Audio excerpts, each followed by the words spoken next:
Assalamualaikum warahmatullahi wabarakatuh. Perkenalkan, nama saya Muhammad Saiful Nasik. Saya dari Universitas Yudharta Pasuruan, Prodi Teknik Industri Ekstensi 5B. Saya akan menjelaskan ujian akhir semester saya pada mata kuliah pengendalian kualitas. Soal yang pertama yaitu pada awal tahun 1980-an, metode Six Sigma mulai diperkenalkan aplikasinya pada perusahaan manufaktur oleh Motorola dan secara bertahap diaplikasikan juga pada sektor bisnis lainnya, seperti perbankan, hotel, rumah sakit, migas, dan sektor lainnya. Ini dikeluarkan oleh Mayor 2003.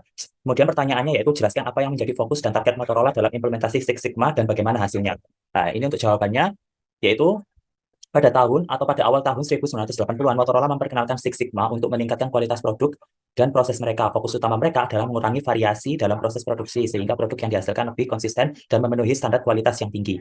Target utama implementasi Six Sigma oleh Motorola adalah mencapai tingkat kecacatan produk atau layanan yang sangat rendah, yaitu tidak lebih dari 3,4 defect per juta kesempatan. Dengan mengadopsi metodologi ini, Motorola bertujuan untuk meningkatkan kepuasan pelanggan, mengurangi biaya akibat cacat, dan meningkatkan efisiensi operasional. Kemudian hasil implementasi Six Sigma oleh Motorola terbukti sangat sukses. Mereka berhasil mengurangi tingkat kecacatan produk secara signifikan, meningkatkan efisiensi proses, dan mencapai tingkat kualitas yang tinggi. Keberhasilan ini kemudian menginspirasi banyak perusahaan di berbagai sektor untuk mengadopsi Six Sigma dalam upaya meningkatkan kualitas dan efisiensi operasional mereka.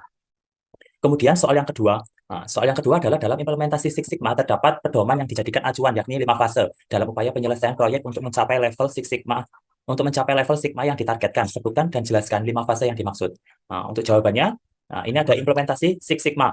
Implementasi Six Sigma mengikuti metodologi DMAIC yang merupakan singkatan dari Define, Measure, Analyze, Improve, dan Control. Berikut adalah penjelasan singkat untuk setiap fase. Yang pertama adalah define. Nah, define ini adalah artinya tentukan. Pada fase ini, tujuan proyek dan ruang lingkupnya ditetapkan dengan jelas, identifikasi masalah atau peluang yang ingin diatasi, dan tentukan parameter kunci yang perlu diukur untuk menilai keberhasilan. Kemudian ada measure atau ukur. Fase ini melibatkan pengukuran dan pengumpulan data terkait proses yang sedang dianalisis. Kemudian ada analis atau analisis, yaitu setelah pengumpulan data, langkah selanjutnya adalah menganalisisnya untuk mengidentifikasi faktor-faktor yang mempengaruhi masalah atau variabilitas dalam proses.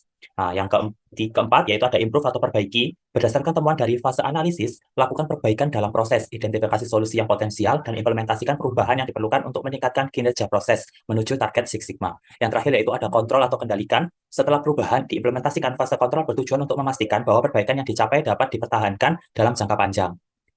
Untuk selanjutnya itu ada soal nomor 3. Kualitas suatu perusahaan tidak hanya tergambarkan melalui hasil produk yang berkualitas saja, tetapi justru produk yang berkualitas itu merupakan luaran atau hasil dari manajemen perusahaan yang berkualitas. Sebutkan dan jelaskan minimal 5 standar kualitas yang menjadi rujukan perusahaan sektor makanan dan minuman dalam menjamin kualitas produk atau manajemen perusahaannya. Jawabannya yaitu standar kualitas yang menjadi rujukan perusahaan di sektor makanan dan minuman untuk menjamin kualitas produk dan manajemen perusahaan. Ada beberapa faktor yang termasuk di dalamnya. Yang pertama yaitu ada ISO 22000. ISO 22000 ini adalah sistem manajemen keamanan pangan, menetapkan persyaratan untuk sistem manajemen keamanan pangan yang melibatkan seluruh rantai pasokan dari produksi hingga distribusi untuk memastikan keamanan pangan. Yang kemudian ada HACCP atau Hazard Analysis Critical Control Point, memfokuskan pada identifikasi bahaya potensial dalam proses produksi makanan, menetapkan kontrol kritis untuk mencegah risiko keamanan pangan. Yang ketiga yaitu ada GMP, Good Manufacturing Practice, menetapkan pedoman untuk praktik yang baik mencakup aspek kebersihan, penyimpanan, dan pengolahan bahan baku hingga produk jadi. Kemudian ada FSC 22000 atau Sertifikat Sistem Keamanan Pangan, yaitu menggabungkan standar ISO 22000 dengan persyaratan tambahan untuk sistem manajemen keamanan pangan, memberikan pendekatan holistik untuk memastikan kualitas produk. Nah, yang kelima yaitu ada Halal Assurance System atau khusus untuk produk halal, mencakup produksi, penyimpanan, dan distribusi untuk memastikan kesesuaian dalam prinsip-prinsip halal. Yang nomor 4 yaitu ada industri skala kecil menengah juga memiliki kewajiban untuk menerapkan standar untuk menjamin kualitas perusahaannya, minimal dengan menerapkan Good Manufacturing Practice atau GMP. Bagi industri, jelaskan langkah-langkah penerapan GMP bagi industri makanan, minuman skala kecil menengah atau UMKM.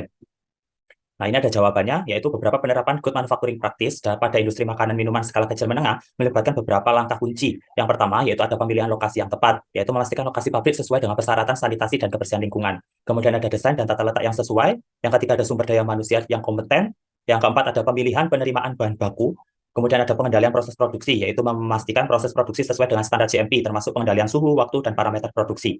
Kemudian ada pengendalian kualitas, yaitu menerapkan pengujian kualitas rutin pada produk untuk memastikan sesuai dengan spesifikasi yang ditetapkan. Kemudian ada kebersihan dan sanitasi, pemantauan dan rekam jejak, yaitu menerapkan